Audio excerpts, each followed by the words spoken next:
So Martin, thank you very much for joining us here with OGV Energy TV. I'd like you to tell us a little bit about what's going on behind you and your products, if that's okay.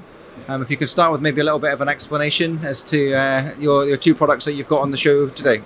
Certainly, we've brought along to the show some technology that we've been using now for 2 to 3 years. I originated in the pharmaceutical industry and used in other industries widely. So digital technology can help us reduce our clients' costs and increase the safety. And at the same time, there are real benefits for the field operators. That covers operations, maintenance, and testing and commissioning. Okay, so what have we got going on here, for example, with the tablet?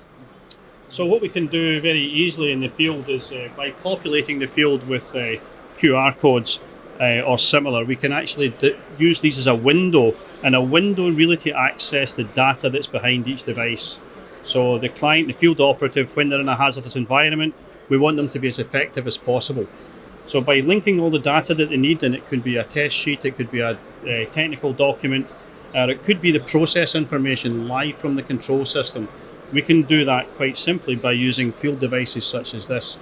Field devices that are certified to work in hazardous areas and really bring the information at a contextual level straight to the operator.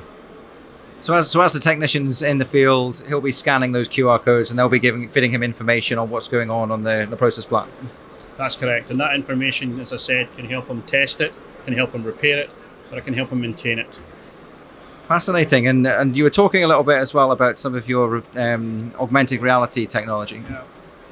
So in addition to helping him in this situation, if he has a real difficult problem that he can't solve himself or herself, then what we can do is sit beside him. So we can use augmented reality to be in the field to help him immediately with the problem.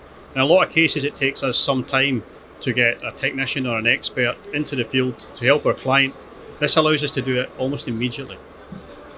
That's really interesting, and you've also got a virtual reality tool as well, is that correct? So could maybe explain a little bit about how that works?